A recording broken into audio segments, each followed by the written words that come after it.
The Profit Illusion: Why Black Women Start Businesses But Can't Cash the Checks. Welcome to the soft girl era where we trade the hustle till you drop narrative for a life that feels as good as it looks. I'm your host, and today I'm thrilled to share insights from my recent conversation with Angela Watson, a visionary advocate for Black women entrepreneurs who's not just talking about change, she's architecting it. Angela isn't merely documenting entrepreneurship, she's revolutionizing how we understand the journey of Black women business owners. Her groundbreaking research and fearless advocacy have created ripples across industries, challenging investors, policymakers, and consumers to look beyond surface level metrics of success. What makes Angela truly extraordinary is her refusal to accept the status quo, her commitment to exposing uncomfortable truths, and her relentless pursuit of economic justice for Black women entrepreneurs. We often hear the impressive statistic that women of color are starting businesses at unprecedented rates. The headlines celebrate this growth, painting a picture of progress and opportunity. But Angela challenged me to look deeper, beyond the startup numbers, to examine what happens after these businesses open their doors. Here's the uncomfortable truth that stopped me in my tracks. While Black women make up 28% of Black entrepreneurs in America, only 15% of Black women business owners report making a profit. Let that sink in for a moment. The gap between starting and thriving is real, and it's devastating. This isn't just a statistic, it's a story about dreams deferred, about brilliant women pouring their hearts, minds, and resources into ventures that struggle to become sustainable. It challenges the common narrative that simply starting businesses is enough to create economic empowerment. As Angela powerfully stated, we need to move beyond celebrating the number of businesses started to creating systems that ensure these businesses thrive financially. This insight flips the script on how we talk about entrepreneurship in our communities. It's not enough to encourage more Black women to become entrepreneurs. We need to dismantle the systemic barriers that prevent existing businesses from achieving sustainable profitability. During our conversation, Angela highlighted three key insights that everyone needs to understand about the landscape of Black women's entrepreneurship. First, what Angela calls the growth profit paradox. Women of color are starting businesses at remarkable rates, accounting for 89% of new women owned businesses daily. That's powerful. That's revolutionary. But here's the sobering reality: these companies generate only $422.5 million dollars of the $1.9 trillion dollars made by female owned businesses overall. The disparity is staggering and points directly to issues of access to capital, access to networks, access to resources that enable sustainable growth. Second, Angela emphasized the multiplier effect. When a Black woman succeeds as an entrepreneur, she doesn't rise alone. Female entrepreneurs employ more female workers, creating a ripple effect that increases female labor force participation beyond just the business owners themselves. When we support Black women entrepreneurs, we're supporting entire communities of women who find employment, mentorship, and opportunity through these businesses. Third, representation matters. While women of color comprise 39% of the female population in the United States, they're driving 89% of new women owned businesses. This entrepreneurial spirit deserves not just recognition, but substantive support and investment to overcome the profitability challenges that too often limit potential. As Maya Angelou once said, you may encounter many defeats, but you must not be defeated. This wisdom resonates deeply with the journey of Black women entrepreneurs who face obstacles yet continue to build, innovate, and persevere. To illustrate these points, Angela shared powerful stories of Black women who are defying the odds and creating successful, profitable businesses while lifting others as they climb. Take Amira Rasul, founder and CEO of The Folklore. Imagine being a young Black woman with a vision to revolutionize how African fashion reaches global markets. Amira faced the dual challenge of limited capital in an industry dominated by established players while trying to create technology infrastructure for underserved Black owned businesses. Instead of being deterred, Amira began with a modest $30,000 investment and focused on building a platform specifically designed for the unique needs of African based and Black owned fashion brands. She identified a niche that larger platforms weren't serving effectively and built a solution tailored to those specific needs. The results?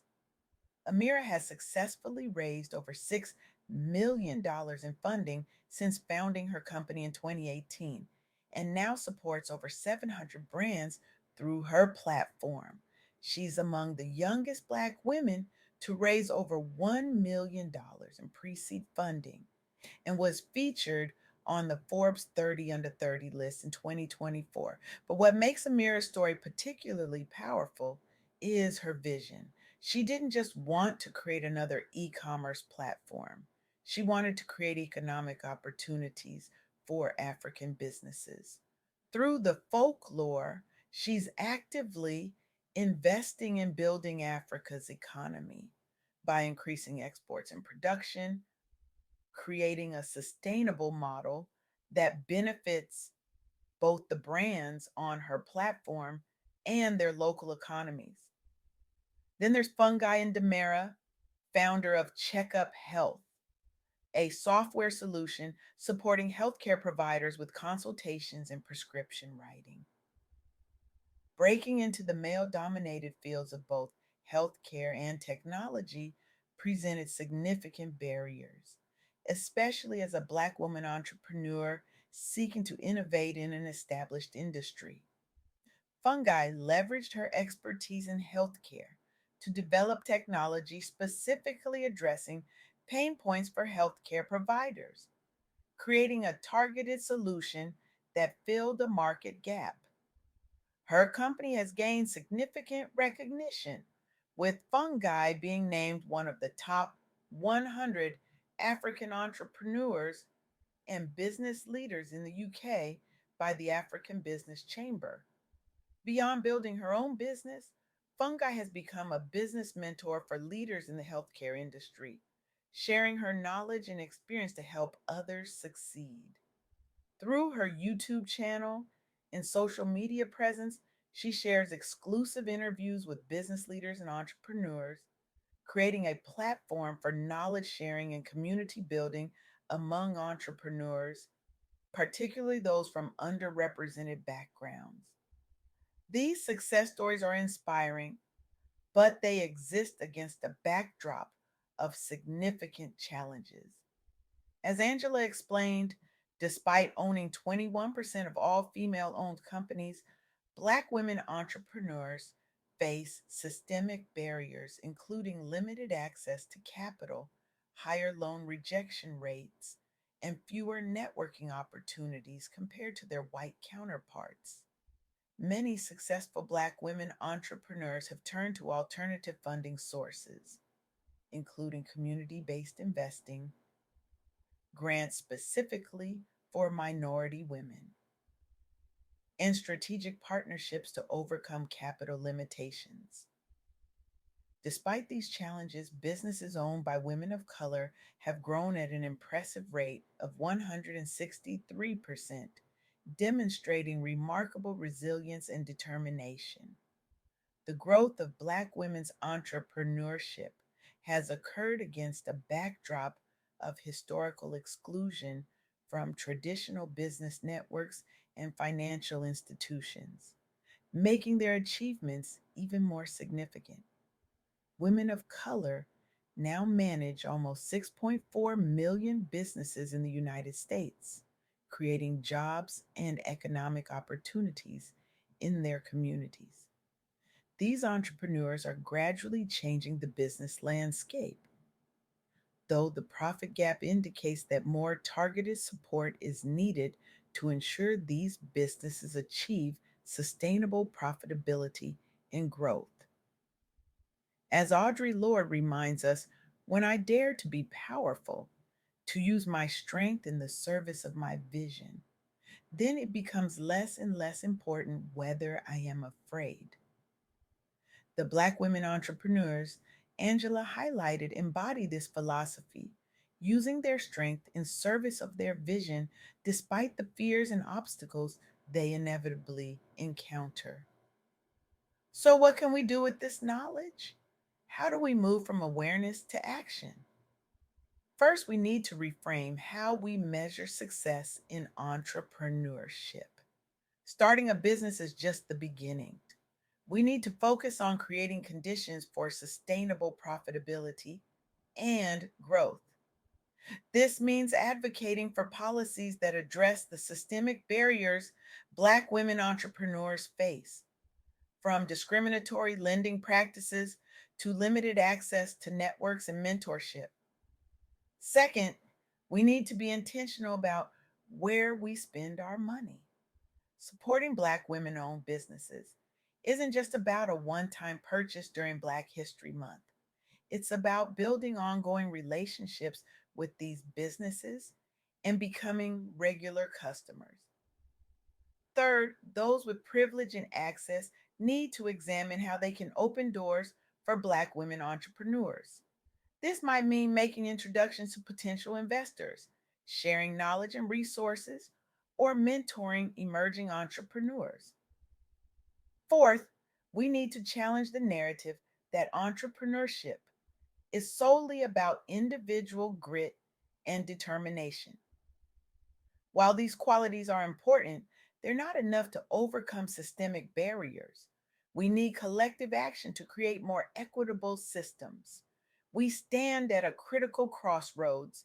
The narrative of entrepreneurial success for Black women cannot continue to be measured merely by how many businesses are started. We must demand more. We must create the conditions where these businesses don't just open their doors, but thrive, scale, and generate wealth for generations to come. I challenge each of you today: examine your power. Whether you're an investor with capital to deploy, a consumer with dollars to spend, or a professional with networks to share, you have the ability to close this profit gap. This isn't about charity. This is about correcting market failures and recognizing untapped economic potential. The next time you hear a celebration of how many businesses Black women are starting, ask the harder question: how many are profiting? And then ask yourself, what am I doing to change that answer?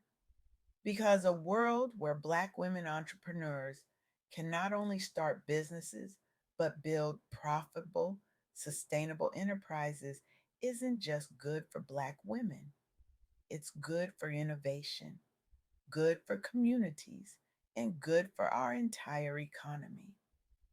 The time for polite conversations is over. The time for transformative action is now. Will you join us?